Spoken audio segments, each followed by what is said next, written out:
everybody, welcome back to Stitching Big Things with Hallie. I'm Hallie. Thanks so much for joining me again today. Today is Friday, October 7th, 2022. If you are a new viewer and stopping by to check out the channel, welcome. This is a channel about cross stitch, so hopefully you are in the right place. And if you are a returning viewer, welcome back, guys. Thanks so much for spending some of your time with me.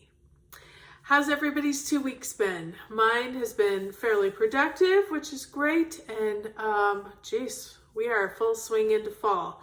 My kiddos had homecoming this last weekend, so that was super fun.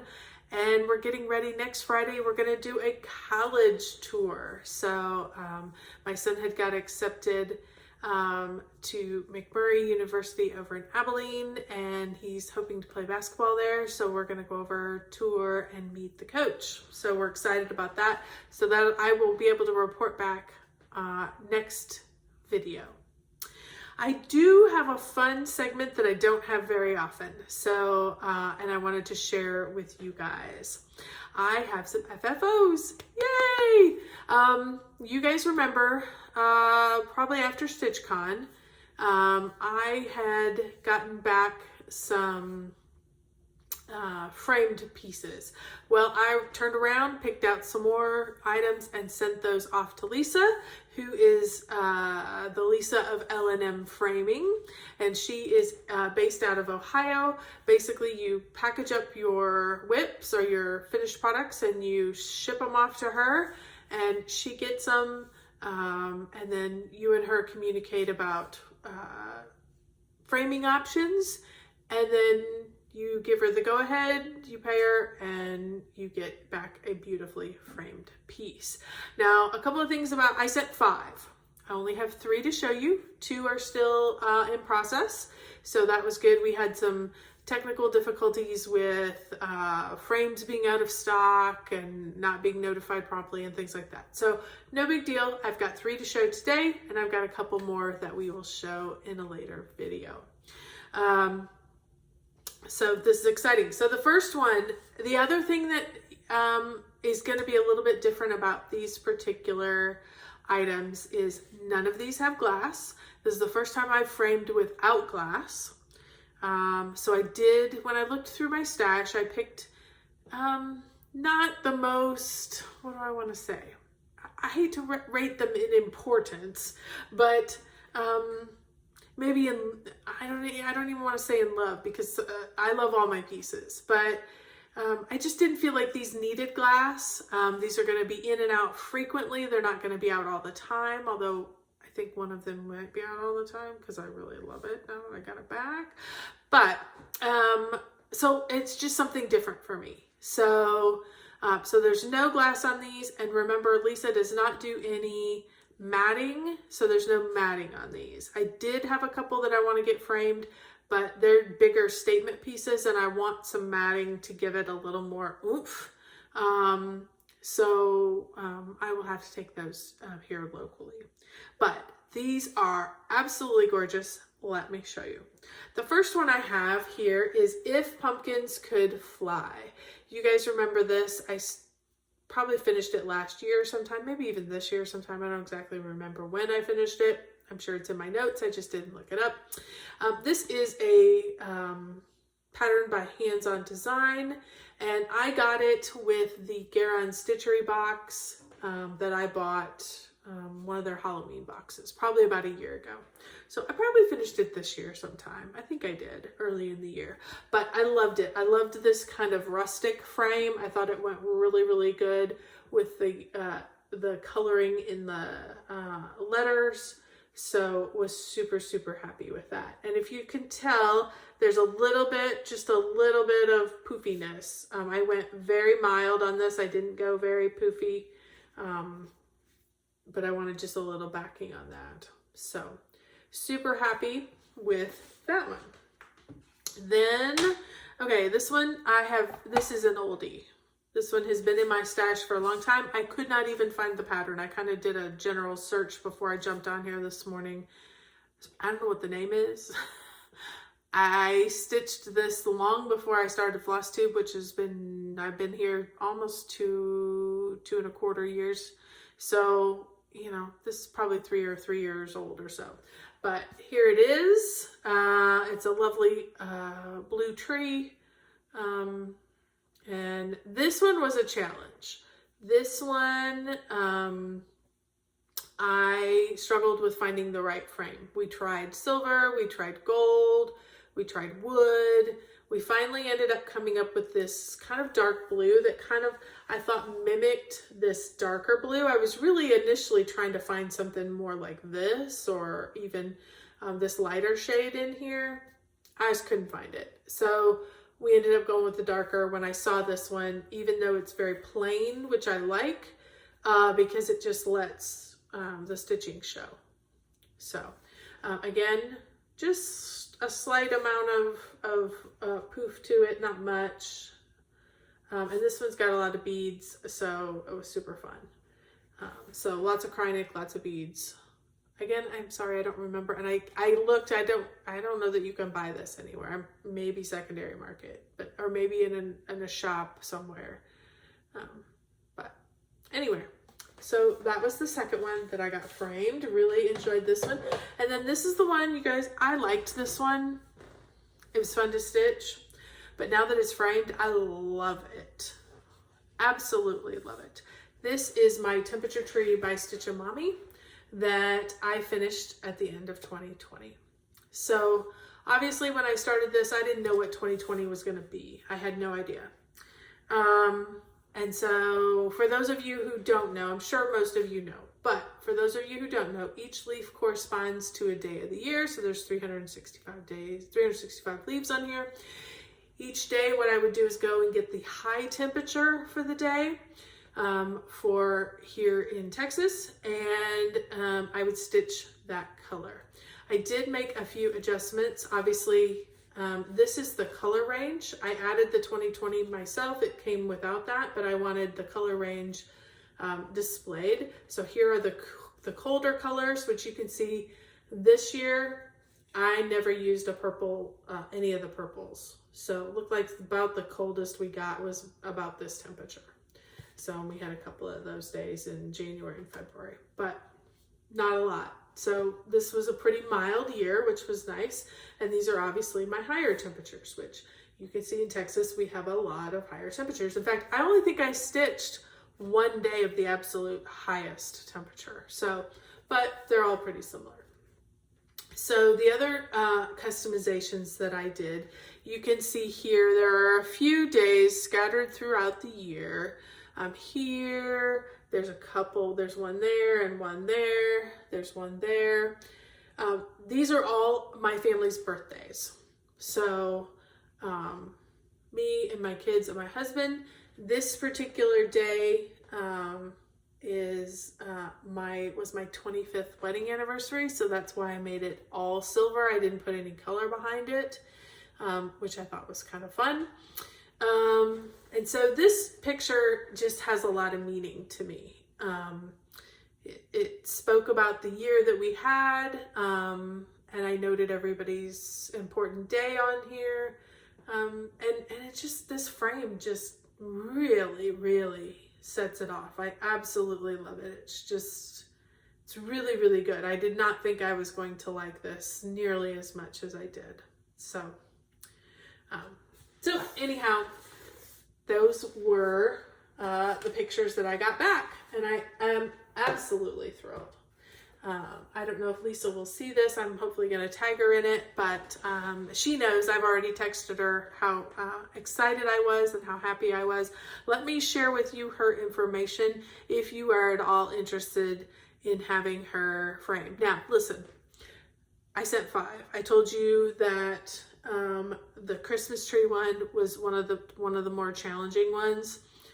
We went back and forth. I don't know. I sent these probably mid-August, and she was gone for some vacation, and she's had some traveling and things like that. But there's been a lot of back and forth on some of these, and Lisa's very patient. She's very kind. She comes up with great suggestions. She quickly narrows down what you like and what you don't like.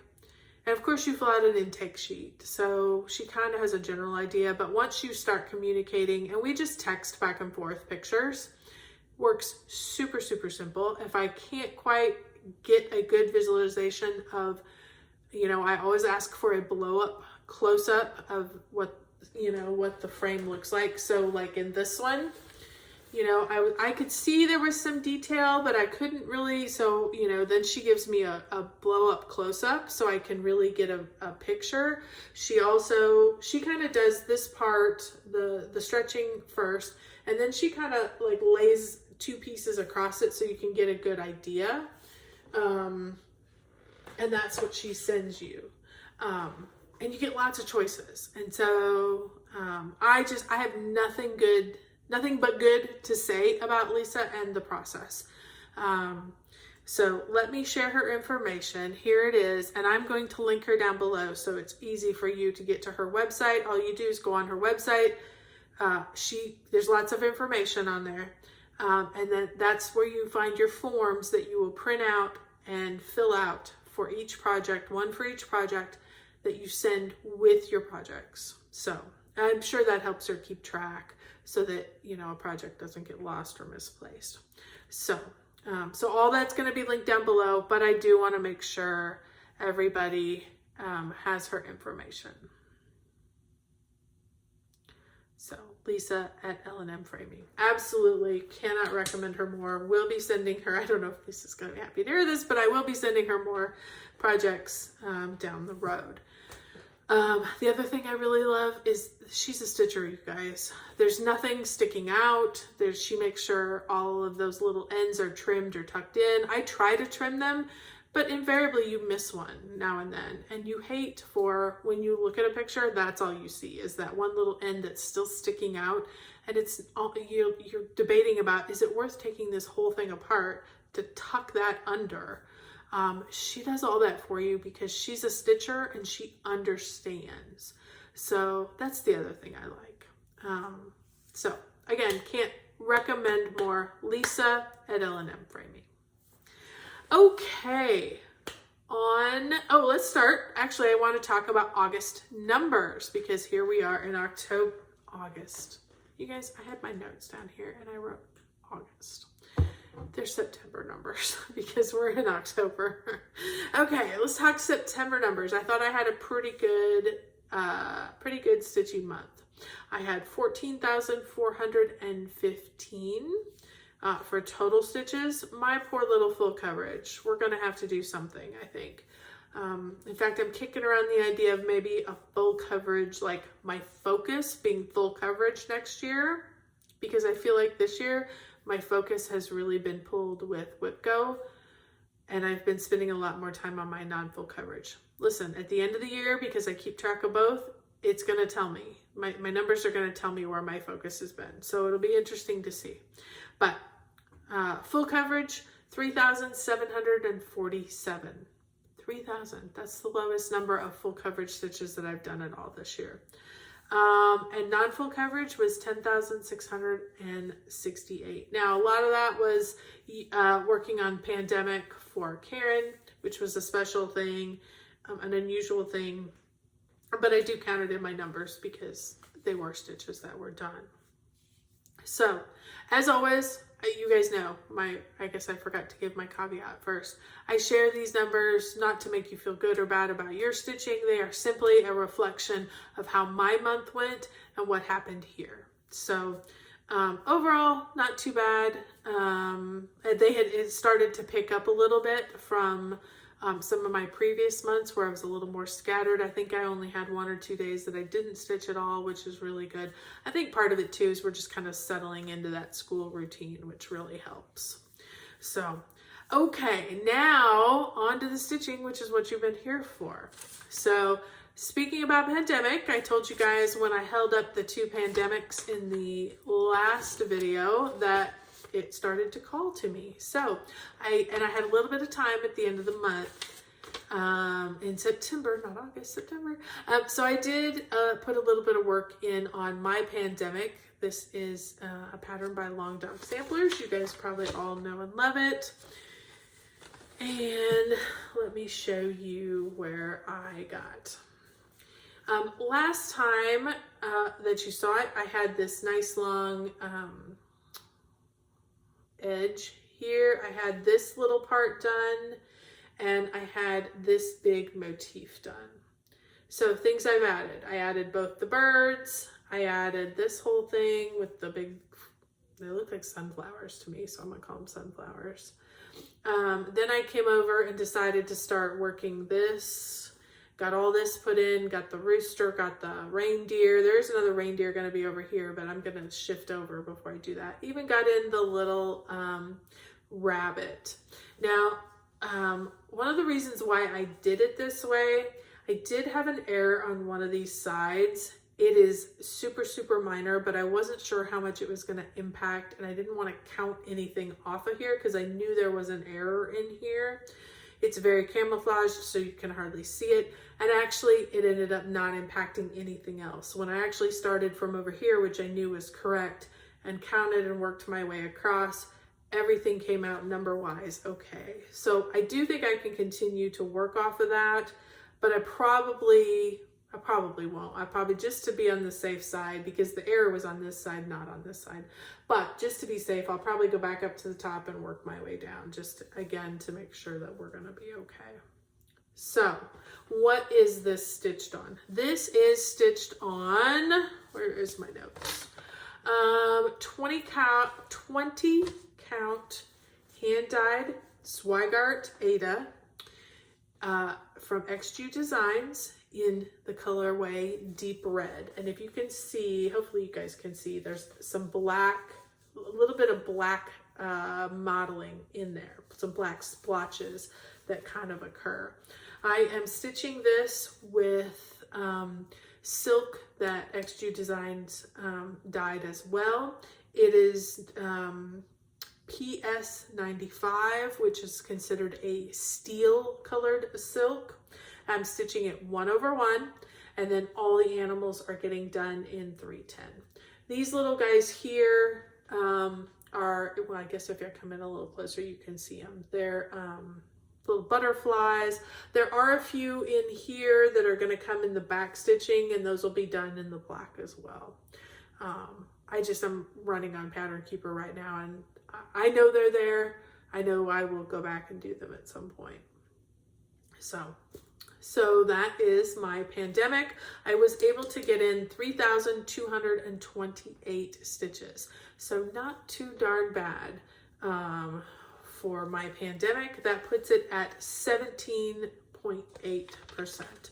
So I am far behind the pandemic that I was working on for Karen, where we were at about 50%, but that's okay. Not a problem. It's not a race. So the next thing I picked up was, I had one day. I really just worked on this one day, but I thought I would show it anyway. This is Dragon Affairs that I'm stitching for my husband. And so I stitched this as a prize. So I stitched this when he's not around. So one day while he was at work, I pulled this out and added in. I am in the purple circle, and pretty much added in some more fill-in stitches in the purple circle. Let me show you real quick. Let me see if I can bury this needle so I don't end up with it in my hand. That would not be good. As you can tell, here's where I'm at. I still have I have everything up top done, and everything on the sides. I have a little bit longer to bring this down, but not far. And so I have been just working in the purple circle, and it's just back and forth, back and forth, back and forth to get the correct variegation. So you can see the white stitches. What I wanted to do is I wanted to make sure, and I just wanted to make it easy on myself. So I basically went through and just did white stitches, and what I do is when I get to one, I just pull that out, but it lets me know how far I have to go. So I'm not constantly checking. I don't have to have this out. So the biggest difference you're gonna see between this one and this one is I didn't put it on the green fabric. I pulled just kind of a grungy fabric. I don't even know, it was an unnamed, unclaimed piece from my stash. I just loved it because it looked like, you know, it was probably in the dungeon with the dragon. So that's kind of the effect that I wanted. So, and like I said, I'm stitching this for my husband. Him and my children play Dungeons and Dragons. If you're new to the channel, they have a whole little room they play. And so this is, going to be a surprise for them. One of my kids knows about it. He thought it was kind of a cool thing. And so, so just one of them knows, but they think that Dad will enjoy it. So that's the whole point. Oh, numbers on that. I got 769. Oh, something else interesting about this is, and it's really hard to see, but this is all done in, I think it's silk lame braid. Is that what it is? No. So yeah, silk lame braid. Rainbow Gallery Petite silk lame braid. So what I didn't know, and it's really hard to see, you can see it a little bit over here. All these, everything is sparkly. All this is sparkly. The only thing that isn't sparkly is this variegated color. The green is sparkly. I don't know if you can tell. The orange is all sparkly. This real deep purple has got a little shimmer to it. So super excited about that. That's been kind of fun. I had not stitched with silk lame braid. Let me tell you, do not be afraid. I thought it was going to be more like Kreinik. It is not. It stitches up just like regular DMC. It just has a little bit of shimmer to it, so it works out perfectly. So what did I pick up after that? So then we got to October, and my October whip go numbers had been called. So one of the numbers that had been called was 2,500 stitches. And for that, I chose Cooler Classic Charts Golden Gate Avenue. This is an older chart that I've had for a while. I was working over here in this house. I've completed all of the houses. I was finishing up the bottom part of this house, and now I'm into all of the back stitching that is going on in this chart. And let me tell you, it is absolutely critical. It makes all the difference in the world, but if you don't like back stitching, don't bother, because almost everything is back stitched. But I'll tell you what, it looks gorgeous. Gorgeous, gorgeous, gorgeous. So I had done the top. I was now working on the bottom, so I filled in all the stuff, got in all the good stuff. So I still have a little bit more. I'm still not done back stitching. There's a lot of back stitching in the purple, so it kind of looks like a clapboard type house. I'm actually working up here in this section right now to fill it in, so it'll look like that. I still have some fence posts to put in, so I still have I still have to do all the green around here. You can see all the green up here has been done. So there's still a good amount of back stitching in this house. This house has absolutely none. And I think this house has a good amount, and it's probably a very similar position that this one is in. So I am super, super close, you guys.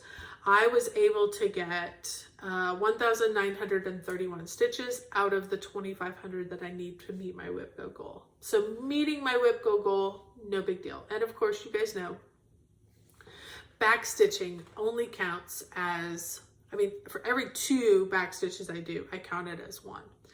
So I put in a lot. If I'm counting them as stitches and I put in 1,900, I put in a lot of back stitches in this.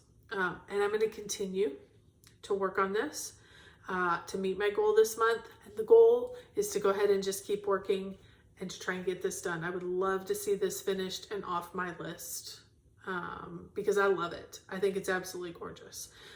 This picture does nothing for it. It's just a computer design, and I am so glad I did it because wow, these are bright and colorful, and I absolutely love them. So super happy and excited to get this. This one will be one that gets washed up and heads to Lisa pretty quickly, I think. So I think that was all I had to say about that one. Oh, this one I'm stitching just on regular 16 count fabric, white fabric that I had in my stash, just basic white fabric. I am doing it 2/1 full cross. And like I said, this one has a ton of backstitch, so you have to like that, which I really don't mind. It gets to be a little bit after, after a while, and particularly at the end of the day, my eyes get tired, and so I switched to something else. So I worked on this for just a little bit this 2 weeks. This is Red Maple Fairy by Jasmine Beckett Griffith, charted by Heaven and Earth Designs, obviously. And let me show you where I ended up at. Okay, you're gonna be like, what the heck is this? Okay, this, we've already stitched like from here up. So that's all tucked in here. This is her second eye. This is the wing that's out here. And these little black bits are all the black bits that are in this leaf. So I'm just working in 310. What I started doing was just outlining all the black, and then I went back and started filling in. This is all got to be black. All of this except the circles have to be black.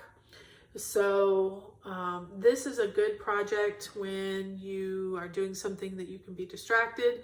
I am stitching this on an 18 count easy grid fabric. So I still use my cheaters, but it is fairly easy to see. I don't require terribly good light to be able to really, take care of it. I am doing it 2/1 full cross, all the required colors. And I'm going to be taking this probably with me this weekend. I'm going to be doing some extra stitchy things. And this is something easy, if the lighting's not perfect, if my eyes are tired, I can still work on that. So that's exciting. I was able to get 973 stitches into that for a percentage of 39.42, which is super exciting. So that's it for all the whips that I was able to work on this week. I do have something exciting coming up later today and this weekend. You guys know that I go to a retreat here in Dallas, and this last year I sat with two lovely ladies that I had met the year before, but this year we actually sat at our table together. Their names are Sasha and Lori, and they're close. Dallas is 2 hours for me. It's a quick trip. We go over there to play basketball. It's just far enough that I don't have to live in that traffic, but when I want something and when I need something and when I want to do something, it's right there. So Sasha invited Lori and I to her house, and so we're going to stitch this weekend. This happens to be a long weekend for our students. They are off on Monday. I'm not sure what the holiday is. It might be Veterans Day is what my guess would be. But they're off on Monday. So we're going to have a bit of a long weekend. We're going to stay at Sasha's house and basically just stitch. So I'm excited to see these two girls. I haven't seen them since April. We've been chatting back and forth and finding days, and we've planned this at least once and had to reschedule. So because of kid schedules and busyness, but I'm super excited. We're going to get together and we're going to have a fun time. So I am going to take probably Red Maple Fairy because everything's outlined. I can just talk and stitch and not have much trouble there.